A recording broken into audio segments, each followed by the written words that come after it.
Denny C.A. Dalam karyanya,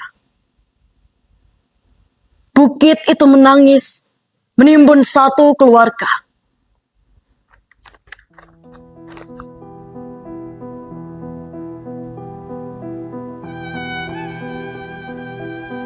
Aku adalah bukit yang sangat tua. Jauh lebih tua dari riwayat semua keluarga yang pernah berteduh di bawah kakiku.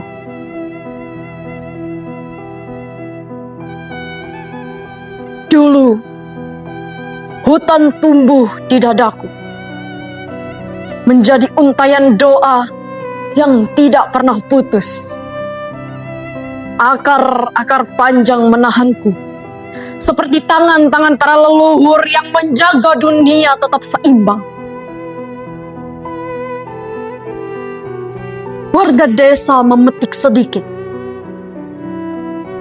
menebang satu pohon, lalu 2 pohon untuk kayu dapur, untuk membangun rumah kecil, untuk menghangatkan malam mereka. Aku tidak pernah marah. Aku tahu mereka menebang dengan hormat, seperti anak meminta kepada ibunya dengan suara pelan. Mereka memotong, tapi juga menanam. Mereka mengambil, tapi juga merawat. Aku tetap merasa dicintai.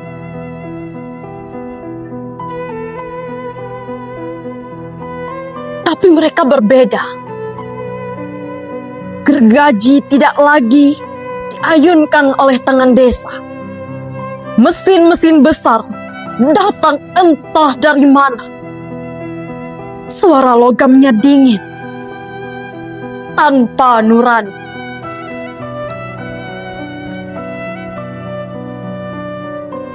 Perusahaan-perusahaan itu naik ke punggungku, menjadi pasukan yang lapar, menggunduli rambut hijauku, menelanjangiku sampai ke tulang.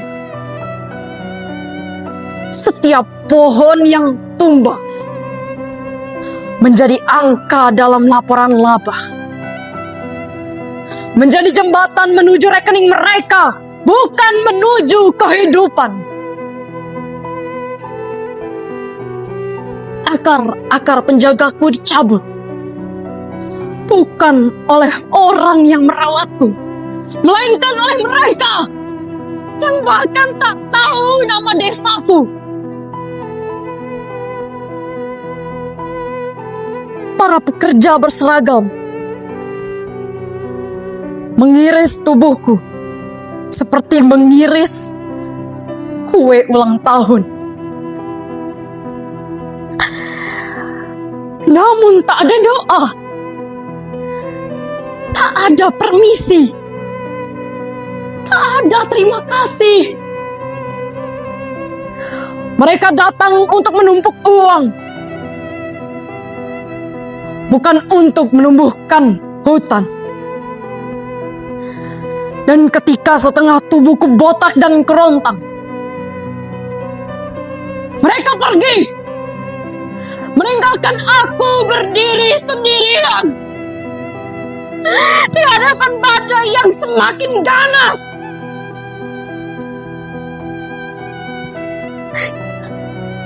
Pada malam itu, hujan turun dengan deras yang mengguncang langit. Ia mengetuk luka-luka lamaku yang tak sempat sembuh.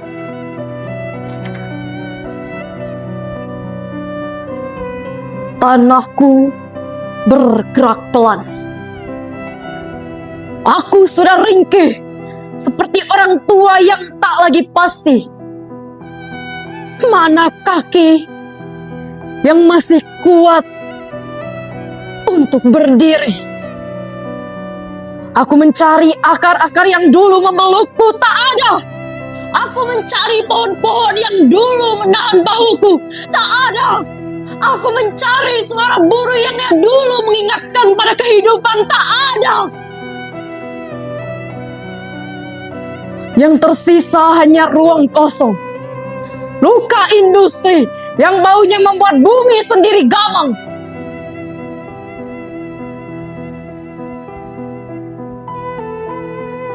Tubuhku pun menyerah. Patah, runtuh, pecah. Bukan karena aku ingin,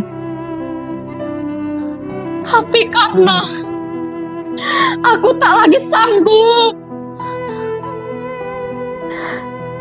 Di bawah tubuhku, sebuah mobil putih kecil berhenti. Hanya untuk istirahat. Di dalamnya ada keluarga sedang menutup hari panjang dengan tawa kecil yang lembut. Gadis itu sempat memungut daun berbentuk hati dari pohon terakhir yang masih tersisa.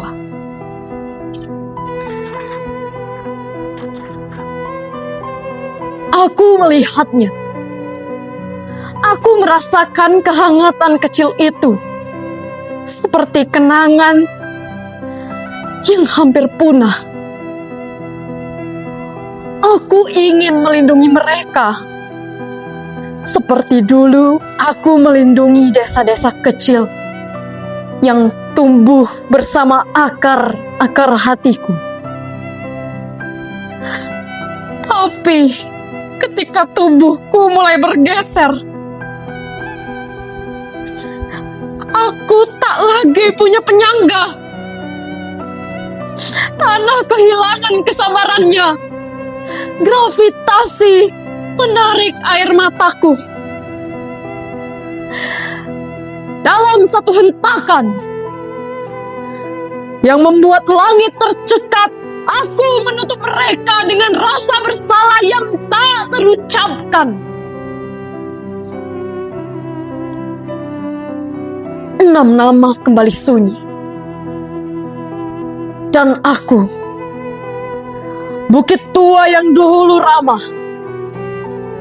menjadi kuburan tanpa sengaja. Ketika aku runtuh, kampung-kampung kecil ikut hancur.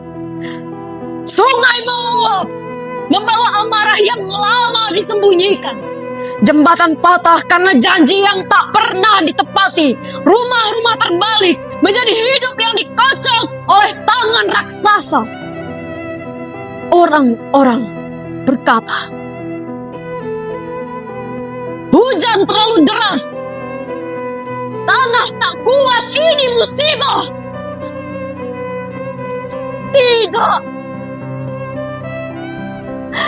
Ini bukan musibah. Ini cermin raksasa. Bukan hanya hujan yang turun malam itu, tetapi kontrak-kontrak bisnis yang dulu ditandatangani tergesa, jatuh satu persatu dari langit sebagai batu dan batang mati. Di balik setiap meter tanah yang melorot, ada tanda tangan yang menjelma longsor. Ada stempel yang berubah menjadi arus banjir, menelan nama-nama di kartu keluarga. Kini aku terbaring. Separuh hilang, separuh menjadi kubur.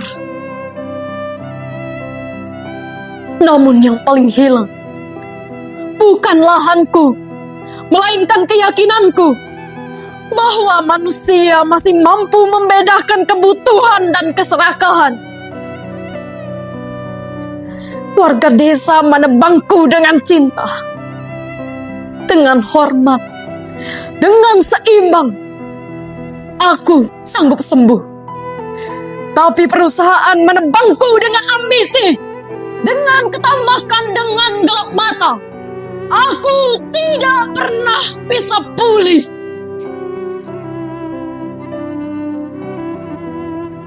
di kota jauh, di ruang rapat ber-AC, di sebuah perusahaan metropolitan.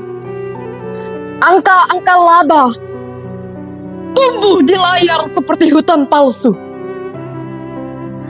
Grafik keuangan naik itu sesungguhnya peta jenazah. Tiap garis hijau adalah nisan yang disamarkan. Di dalam rekening mereka ada lumpur di antara digit. Ada nafas terakhir yang didapatkan menjadi bonus akhir tahun. Belajarlah bahwa pohon bukan hanya kayu. Ia saudaramu sendiri, tulang dunia. Bahwa hutan bukan lahan kosong.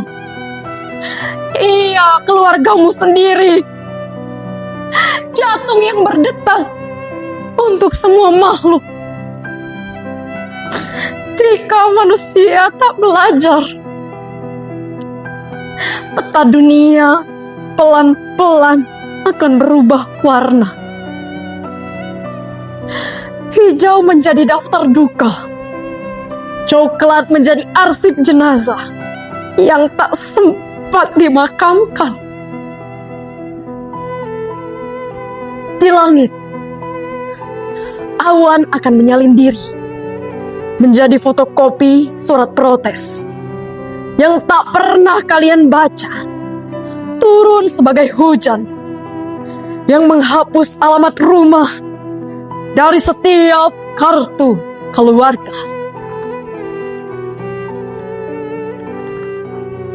Dan bumi yang selama ini diam akan semakin marah karena ia ibu kandung yang kalian hianati. Paris, 6 Desember 2025.